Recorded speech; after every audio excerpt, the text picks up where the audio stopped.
I think it's unusual for a writer to glom onto a story that is not going to come to ground eventually in its proper shape. I mean, I think our unconscious sort of lets us know where stories are.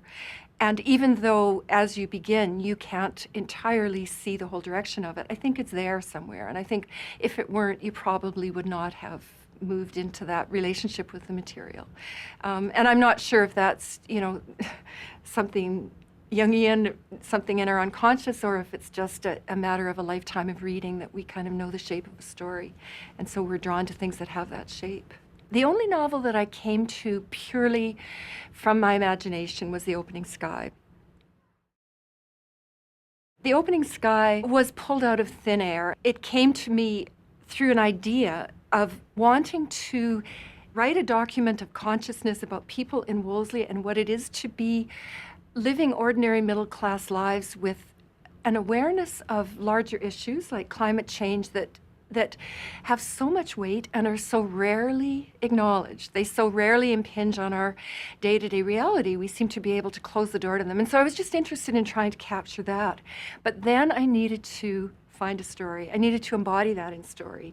And I found it a huge challenge. And, I ended up with this notion of a baby because I was struck, I guess it has some meaning with respect to overpopulation and the plight of the planet, but I was also struck by the fact that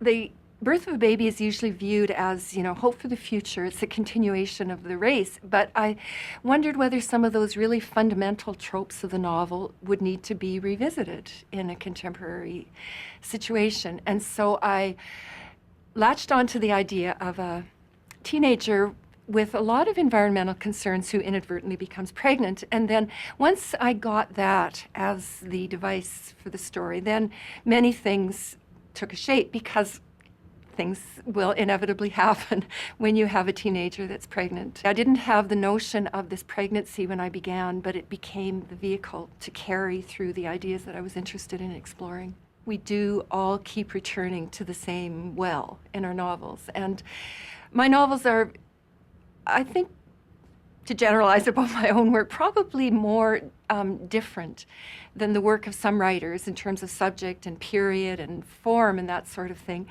But when I drill down and think about it, I think they're all about people caught in those cataclysmic moments where their wider vision of the world is really challenged. And certainly I saw that link between curiosity in The Opening Sky. Curiosity, this pre-Darwin fossilist, clearly we see a whole zeitgeist being shattered through her fossil finds. The Opening Sky, in my mind, was a corollary to that. It was a story about us in a period of time where the shift in our thinking about our place on the planet is as profound, probably, whether or not we're conscious of it. I think it's extremely difficult to write about issues in fiction without feeling you're writing a polemic. And I worried about that constantly with The Opening Sky, and I finally just decided this is our time. This is what's on the mind of my characters. It's not didactic in the sense that I have zero answers. I have no solutions. All of us are living in a way that's not congruent with the way we see the wider situation in the planet. And so, I just had to find the courage to take the risk of this subject being viewed as didactic, because otherwise, how do we ever write about the issues that are current for us? I guess I tried to do the usual things to embed these issues in character, to have them rise naturally out of the character situations, to be playful and, look for the artistic transformation in the way I wrote about them so that I wasn't writing a polemic. But it's tricky, and I thought about that challenge a lot as I worked. I'm always curious about other writers as to whether they, push ahead and just do kind of a quick draft of the whole thing. I've never found that to work for me. It feels like when I try it, by the time I move to chapter 2, I'm in a different place than I would have been. And so I don't like this tracking of the story ahead of time. So in fact, my first drafts are pretty much as good as I can make them at that point in time. And then, I'll let it cool down. I'll have another reader, like an editor, and then go in and do some, sometimes even some structural changes. Sometimes, very often, the editor that I've had for the last 2 books, the changes I've made have been where she's asked for more. She said, I don't get why this character is like this. You need to write a scene or 2 to enhance that. But they haven't been so much really radically changing the scenes that are there.